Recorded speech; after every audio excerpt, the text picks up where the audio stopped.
नमस्कार मंडळी, स्वागत आहे आपल्या नवीन व्हिडिओमध्ये।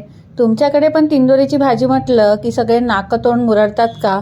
जर अशी बनवली तर सगळे दोनदा मागून खातील ही तिंदोरीची चविष्ट भाजी। तर बघूया ही भाजी कशी बनवली आहे। तर सगळ्यात आधी एकदम छोट्या आणि कच्च्या तिंदोरी जे आहेत त्या घ्यायच्या आहेत। जास्त फुगलेल्या अशा नको, छोट्या छोट्या निवडून आणायच्या, स्वच्छ धुवून घ्यायच्या आणि त्यानंतर सगळ्यात मेन जी गोष्ट आहे ती आहे त्यांना चिरणं। तर इकडे बघा मी कसं चिरते। एकदम छोटे छोटे पीसेस आणि बारीक आणि लांब पीसेस करायचे, त्याच्यामुळे त्याला चव अगदी सुंदर अशी येते।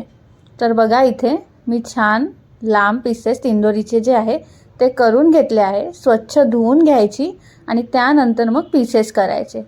तर इकडे माझी सगळी तिंदोरी जी आहे ती छान स्वच्छ धुवून झालेली आहे।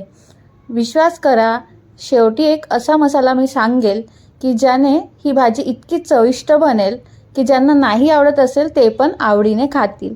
तर पूर्ण व्हिडिओ नक्की बघा। चला तर बनवूया आपली तिंदोरीची भाजी। तर तेल इकडे गरम छान तडतडू दिलं, तेल गरम होऊ दिलं, त्यात मग मोहरी टाकली आणि ती सुद्धा छान तडतडू दिली। त्यानंतर जिरं टाकलं। जिरं आणि मोहरी छान तडतडलं, खमंग फोडणी बसली की हळद टाकायचं।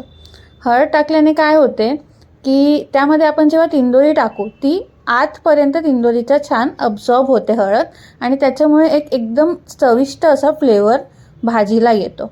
तर इकडे बघा छान मी हळद टाकून तिंदोरी टाकून घेतली आणि चवीप्रमाणे मीठ टाकलं, कारण ती आता पुढे आपल्याला शिजवायची आहे तर लवकर शिजली पाहिजे। आणि असं छान मिक्स करून घ्यायचं, जेणेकरून काय होईल की हळद सगळ्या तिंदोरीला लागेल आणि तेलसुद्धा लागेल, अशी एक चमकीली लेयर जी आहे ती तिंदोरीवर झाली पाहिजे। आणि सगळा मसाला जो आतापर्यंत घातला आहे तो लागला पाहिजे, कोट झाला पाहिजे। त्यानंतर 1 कप पाणी टाकलं आणि पाणी टाकल्यानंतर छान झाकण लावून आहे ना ती तिंदोरी छान शिजवून घ्यायची। नरम होतपर्यंत शिजवायची, लो टू मीडियम फ्लेमवर। जास्त गॅस मोठा करायचा नाही, कारण मग आतून ती कधी कच्ची राहते। तर इथे बघा छान लो टू मीडियम फ्लेमवर मी तिंदोरीची भाजी जी आहे ती आपली शिजवून घेतलेली आहे। त्यानंतर ओपन करून बघते, छान अशा गरमागरम वाफा निघत आहेत आणि भाजी जी आहे ती ऑलमोस्ट आपली सगळी भाजी छान शिजलेली आहे। तरी एक पीस असा जो आहे तो सराट्याने किंवा तुमचा जो चमचा यूज करता त्याने दाबून बघायचा। जर थोडं कच्चं वाटत असेल तर परत त्याला थोडं शिजवायला ठेवायचं। त्यानंतर इथे बघा आपली भाजी आता परफेक्ट शिजलेली आहे आणि त्याचा कलर पण बघा किती छान चेंज झाला आहे। आता यात आवडीप्रमाणे चवीप्रमाणे जे काही मसाले आवडतात ते घालायचे। मी घातला इथे कश्मीरी लाल तिखट, ज्याने चव खूप सुंदर येते। मग धन्याची पूड, गरम मसाला घातला आहे आणि थोडी हळद जी आहे ती वरून घातली, कारण आधी हळद टाकलेली ती अब्सॉर्ब झाली ना, तर वरून आपण थोडी हळद जी आहे ती घालूया। त्याने एकदम छान अशी चव येईल आणि सगळ्या भाजीला ती हळद जी आहे ती लागेल, कलर पण सुंदर येईल। तर असे सगळे मसाले घातले आणि छान जे आहे भाजी आपली परतून घेतली। सगळ्या भाजीला मसाला जो आपला घरगुती मसाला आहे तो छान लागला पाहिजे। हे बघा इथे मी छान परतून घेतलं, छान मिक्स करून घेतलं, जेणेकरून भाजीला छान पूर्ण मसाला जो आहे तो कोट होईल। आता हा मसाला जो आहे तो कोट झाला आहे आणि त्यानंतर जे आहे आता मी थोड्याच वेळात ते सिक्रेट मसाला जो आहे तो घालणार आहे। सिक्रेट जिन्नस जे आहे ते हे आहे। सगळ्यात आधी यात मी घेतलं आहे शेंगदाण्याचं कूट, थोडं जास्त प्रमाणात घ्यायचं।